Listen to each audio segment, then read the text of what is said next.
दिनांक 2 मई 2022 को दूरदर्शन के सभागार कक्ष में all India radio and DD technical employees association में एक सभा का आयोजन किया गया। इस सभागार में Anil Kumar Gupta president, Shyamveer Singh general secretary, Umakant Joshi vice general secretary, Jasvinder Singh zonal secretary, Gyan Prakash vice president north zone, Ramesh Jain unit secretary DD के दिल्ली उपस्थित थे। सभी ने एसोसिएशन में चल रही प्रक्रियाओं के बारे में बताया। हेल्पर एसीपी के केस में जो हमने तथ्य रखे कि केस 2015 में सरकार का खारिज हो जाना चाहिए, लेकिन क्या हुआ कि उस समय जो भी लीडरशिप थी उसने स्टडी नहीं किया केस कि गजट नोटिफिकेशन तो ऑलरेडी हो चुका है, भारत सरकार कर चुकी है, उसमें टेक्नीशियन के लिए 10% कोटा सीनियरिटी का फिटनेस का हेल्पर को दे दिया। तो वही प्राइमरी आवश्यकता होती है। एसीपी लेने में प्राइमरी आवश्यकता क्या होती है कि आपका प्रमोशनल एवेन्यू सीनियरिटी कम फिटनेस कोटा भी होना चाहिए लिमिटेड डिपार्टमेंटल के अलावा। तो 20% का प्रोविजन हुआ था, उसमें 10% सीनियरिटी कम फिटनेस का कोटा और 10% आपका एलडीसी। तो आपका नेचुरल पोस्ट हो गई कि आपको टेक्नीशियन पे ही एसीपी मिलनी है। 2015 में सरकार का ये केस लोगों की लैक ऑफ नॉलेज की वजह से, लोगों को ज्ञान नहीं था कि गजट नोटिफिकेशन ऑलरेडी 13 में आ चुका है, 15 में ये केस उनका खारिज हो जाता। वो जैसे ही अपना केस रखते हैं वो खारिज हो जाता क्योंकि वो टेनेबल नहीं होता। तो इसलिए जो अभी 4 अप्रैल को जो डेट पड़ी थी 2022 में, और ये डेट भी साथियों 3 साल बाद पड़ी, क्योंकि आपको सबको पता है कि 2 साल के पीरियड में न्यायालय ने कोई फंक्शन नहीं किया। कुछ उन केसेस को सुना जो वीडियो कॉन्फ्रेंसिंग से सुन रहे थे, और ये बहुत बड़ी अपॉर्चुनिटी थी 4 अप्रैल को, जहाँ पे महेश जी जो एमके भारद्वाज के जूनियर थे, जो ये बात कह करके तारीख लेके चले गए कि साहब हमारी प्रिपरेशन नहीं है अभी डॉक्यूमेंट के। आल्दो कोर्ट ने कहा कि हम 1 घंटे का टाइम देते हैं, आप 1 घंटे बाद आ जाइए, लेकिन 1 घंटे बाद फिर कोर्ट ही होगी। और फाइनली अब 28 जुलाई की तारीख है और 10 सितंबर के केस 2 जगह डिवाइड है। तो सभी हमारा जो हेल्पर है वो 100% का 110% एसीपी का केस जीतेगा, हारने जैसा कोई खर्च नहीं है। एडीटीए ने अभी रिसेंटली हेल्पर्स के साथियों के लिए अलग से जो वकील को फीस दे दी थी वो भी पे करें। तो कहीं से कोई हमने कमी नहीं छोड़ी हुई है। हम टेक्नीशियन वाले केस में आते जाते हैं तो हम तय करें कि एडीटीए का केस है 4500 से 7000 हमने चेन्नई से जीतते हुए हाईकोर्ट सुप्रीम कोर्ट में जीता, और सुप्रीम कोर्ट में हमने गवर्नमेंट की 2018 में एसएलपी भी खारिज करवाई दोबारा से। जब वो दोबारा कुछ तथ्यों को लेके गए तो इस बात का हमको एहसास था कि अगर उनकी एसएलपी एक्सेप्ट हो जाती है तो ये हमसे स्केल संकट में पड़ सकता है, इसलिए हमने पूरी कोशिश करके उसको खारिज करवाया। और सेंट्रल हेडक्वार्टर्स ने अपने मेंबर्स के सहयोग से 9 लाख रुपए खर्च करके उस पूरी एसएलपी सरकार की दोबारा से खारिज करवाई। इसमें एरियर भी 4500 से 7000 के जो एरियर है वो 2011 की डेट से शिफ्ट किया गया। ये 5000 एरियर नहीं है साथी, अभी हम 5000 एरियर की चर्चा नहीं कर रहे, कोई घपलत ना फैलाए किसी।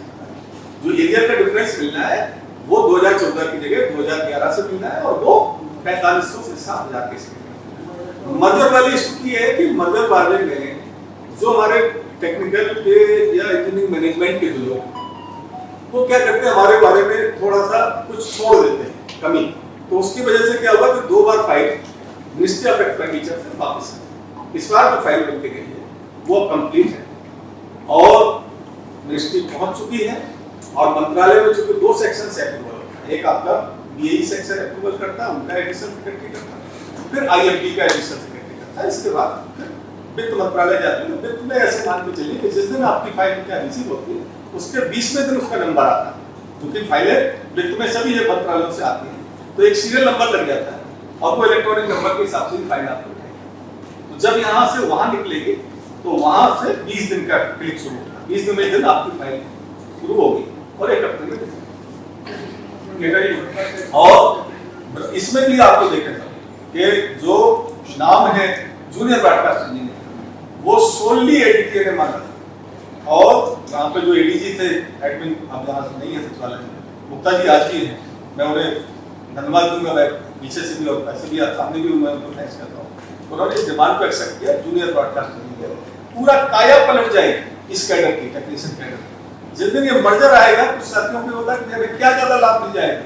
जो हमारा सीनियर टेक्नीशियन है उसका एक प्रमोशन नलीफाई हो जाएगा, उसको फिर प्रमोशन नहीं माना जाएगा। जब प्रमोशन नहीं माना जाएगा तो एक एडिशनल MAC की आपको मिलेगी, यानी कि आपका जो जूनियर आज आपसे ज्यादा सैलरी लेगा वो आपका ये जो ब्रॉडकास्ट जो नाम दिया है उसको ADT ने दिया था,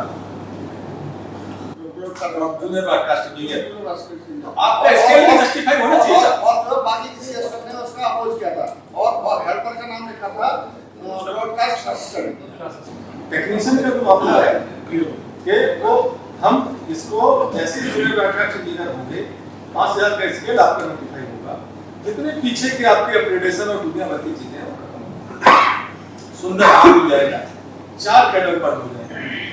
हेल्पर का हमने ब्रीफ कर दिया। अब आते हैं ये कि हमारी साउंड रिकॉर्ड इससे बैठती है और साउंड रिकॉर्ड की बैठती हमने सुप्रीम कोर्ट में जाकर के दी थी, मंत्रालय ने लागू की 95 में।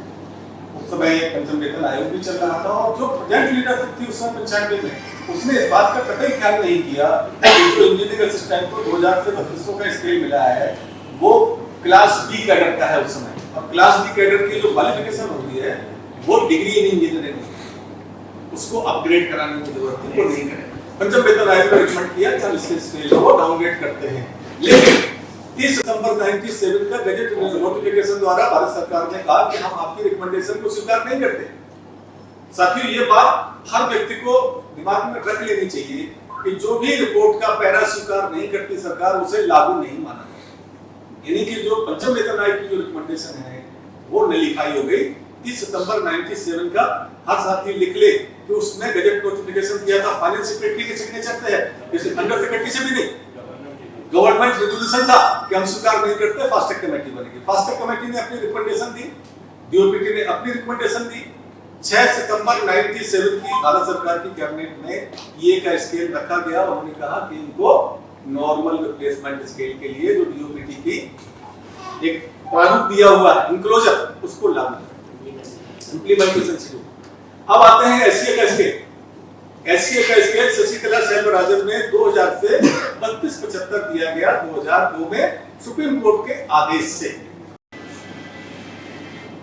जब हाई कोर्ट चेन्नई में हमने इस केस को जीता था तो हाई कोर्ट में इस बात का हमारे लॉयर ने कहना पड़ा था कि इमोशनली एक 96 से बिलवा दीजिए, पीछे से बिलवा दीजिए जहां से चल रहा है, कैलिपर की कटर से कहां से है, और फिजिकली हमें वहां से दिला दीजिए डेट ऑफ जजमेंट।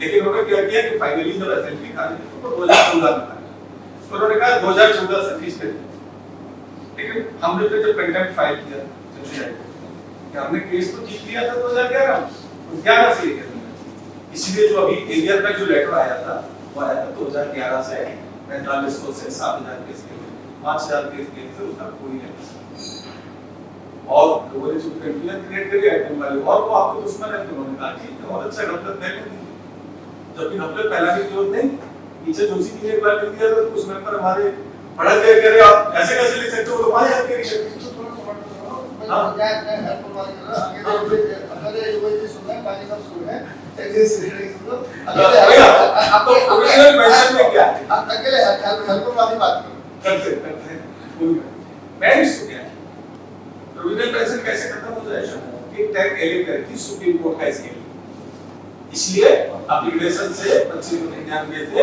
इस स्केल का दूर तक कोई लेना देना नहीं, मतलब ऐसा दूर तक कोई लेना देना नहीं। घपलत जो फैलाई हुई है वो मंत्रालय में करेगा, मंत्रालय अगर एक बार की क्लियर कट आदेश करे कि ये पैरिटी इनकी सुप्रीम कोर्ट से प्रूवन है तो इसका 2599 से इसी तरह से जो ये की पैरिटी है परफॉर्मेंस बोनस पैरिटी है और वो भी सुप्रीम कोर्ट में, जब पंचम वेतन आयोग ने उसको डाउनग्रेड करने की रिकमेंडेशन दी तो 30 सितंबर 97 के लिए डेट कहीं पे जो हमारी ये साथी है वो लिख ले 30 सितंबर 97 को फाइनेंस सेक्रेटरी ने जब बजट रेजोल्यूशन निकाला उसने कहा कि हम इस रिकमेंडेशन को ये को डाउनग्रेड करने की रिकमेंडेशन को स्वीकार नहीं करेंगे। अभी एक कमेटी बनाते हैं फर्स्ट ट्रैक कमेटी सेक्रेटरीज की, वो डिसाइड करेगी अकॉर्डिंगली वो स्टेट जो भी होगा वो हम आपको जजमेंट बताएंगे, तब तक के लिए इनका नॉर्मल रिप्लेसमेंट स्केल लागू रहेगा, यानी कहीं भी 5000 से 8000 का स्केल कहीं भी नहीं दिया गया।